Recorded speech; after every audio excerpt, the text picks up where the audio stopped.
ایک صحابی حضور کی خدمت میں حاضر ہوئے، عربی تھے، دیہات کے رہنے والے تھے۔ انہوں نے حضور کی بارگاہ میں ایک بات عرض کی کہ حضور اسلام کے حکام تو بہت سارے ہیں، آج بھی اگر آپ دیکھیں تو کتابیں بھری پڑی ہیں۔ پھر حضور ارشاد فرماتے تھے، صحابہ اس کو سنتے تھے، محفوظ کرتے تھے، آگے بیان فرماتے تھے۔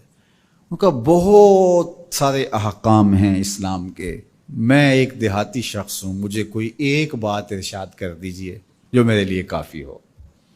تو آقا کریم نے اس شخص کو ایک بات ارشاد کی، فرمایا کہ ان تموتا ولسانک رطب من ذکر اللہ، تو اس حالت میں فوت ہو کہ تیری زبان اللہ کے ذکر سے تر ہو۔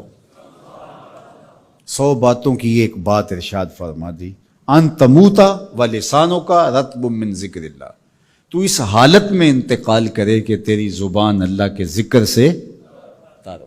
میں اور آپ اپنی زندگی اس طرح سے گزاریں کہ موت اچانک آئے یا تبھی موت آئے، جس حالت میں بھی ہمیں موت آئے تو ہماری زبان عادی ہو اللہ کے ذکر کی، ادھر سے سانس ٹوٹ رہی ہو اور ادھر لبوں پر اللہ کا نام جاری ہو۔ جس شخص کا آخری کلمہ لا الہ الا اللہ ہوا، اللہ اس کو جنت میں داخل فرماتا ہے۔ اور کتنے خوش نصیب لوگ ہوتے ہیں کہ مرتے ہوئے جن کے لبوں پر اللہ کا باقاعدہ نام آتا ہے، اللہ کا ذکر ان کے لبوں کا وظیفہ ہوتا ہے، اور کچھ لوگ ان کو تلقین بھی کریں تو زبان پہ اللہ کا نام نہیں آ پاتا۔ اور ان میں سے ایک وہ شخص جو شراب کا عادی ہے یا کسی بھی نشہ آور چیز کو لیتا ہے، تو ایسے شخص کو مرتے ہوئے کلمہ نصیب نہیں ہوتا۔ جو اس کو دنیا کے اوپر سزائیں دی جاتی ہیں، ان سزاؤں میں سے ایک سزا یہ ہے کہ مرتے ہوئے اس کے لبوں پہ کلمہ نہیں آتا۔ اور علماء نے یہ بھی لکھا ہے کہ جو بے نماز ہے، نماز نہیں پڑھتا، مرتے ہوئے اس کے لبوں پہ بھی کلمہ جاری نہیں ہوتا۔ اللہ اکبر۔ تو ایک جامع بات ارشاد کر دی کہ ان تموتا ولسانک رطب من ذکر اللہ، تو اس حالت میں فوت ہو کہ تیری زبان اللہ کے ذکر سے تر ہو۔ قرآن مجید میں ہمیں اللہ تعالیٰ نے یہ بھی حکم دیا ہے کہ مجھے یاد کرو، اور یہ بھی حکم دیا ہے کہ مجھے فراموش نہ کرو۔ وَلَا تَكُونُوا كَالَّذِينَ نَسُوا اللَّهَ فَأَنسَاهُمْ أَنفُسَهُمْ أُولَٰئِكَ هُمُ الْفَاسِقُونَ، ان لوگوں کی طرح نہ ہو جانا جنہوں نے اللہ کو فراموش کر دیا، اللہ کو بھول گئے۔ جب کوئی خدا کو بھول گیا تو خدا پھر اس کو فراموش کر دیتا ہے، اور اس کی سزا کیا ہے کہ وہ خود فراموشی کا شکار ہو جاتا ہے، وہ اپنے آپ سے بھی آگاہ نہیں رہتا۔ تو ہمیں جو حکم دیا گیا وہ ہے اللہ کو یاد کرنے کا۔ تو یاد کرنے کا ایک مفہوم یہ ہے کہ اللہ جل شانہ کی اطاعت کی جائے، اس کی فرما برداری کی جائے، اس کے احکام پر عمل پیرا ہوا جائے، نہ یہ ہے کہ اس کے احکام کو فراموش کر دیا جائے۔ یقول اللہ تبارک و تعالی، اللہ جل شانہ خود ارشاد فرماتا ہے، یہ حدیث قدسی ہے، فیما یروی عن ربہ، جو حضور اپنے رب سے روایت کرتے ہیں۔ اللہ جل شانہ کیا ارشاد فرماتا ہے، سنیے، انا عند ظن عبدی بی، میرا بندہ میرے بارے جو گمان کرتا ہے میں ایسے ہی معاملہ کرتا ہوں، یعنی بندے کو میرے سے جو گمان ہے تو میں اس کے مطابق معاملت فرماتا ہوں۔ وَأَنَا مَعَهُ إِذَا ذَكَرَنِي، اور جب وہ مجھے یاد کرتا ہے میں اس کے ساتھ ہی ہوتا ہوں۔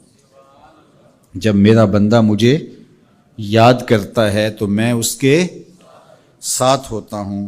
فَإِذَا ذَكَرَنِي فِي نَفْسِهِ ذَكَرْتُهُ فِي نَفْسِي، جب وہ مجھے اپنے دل میں یاد کرتا ہے تو میں بھی اسے اکیلے یاد کرتا ہوں۔ کتنی بڑی بات ہے کہ کسی کو رب یاد کرے، اللہ اکبر۔ کہا جب وہ اکیلے مجھے یاد کرتا ہے تو میں بھی اس کو اکیلے یاد کرتا ہوں۔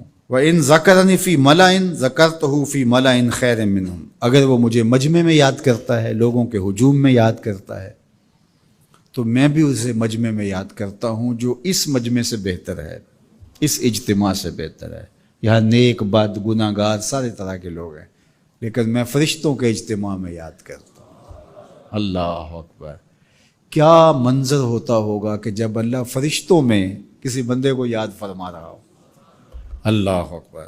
اور ایک حدیث میں جو ہے وہ اس کے پھر آگے لفظ جو ہے یہ ہیں، میرا بندہ میری طرف اگر ایک بالشت چل کے آتا ہے تو میں ایک ذرا آتا ہوں، اور میرا بندہ میری طرف اگر 1 قدم آتا ہے 70 قدم آتا ہوں، اور اگر میرا بندہ میری طرف چل کر آتا ہے اتیت ہو ہر والا، میری رحمتیں دوڑ کے استقبال کرتی.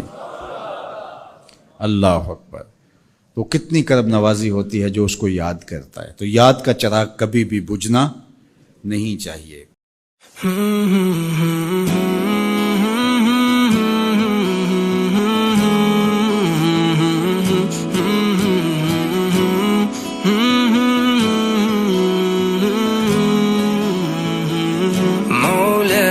صلي وسلم دائما أبدا على حبيبك خير الخلق كلهم.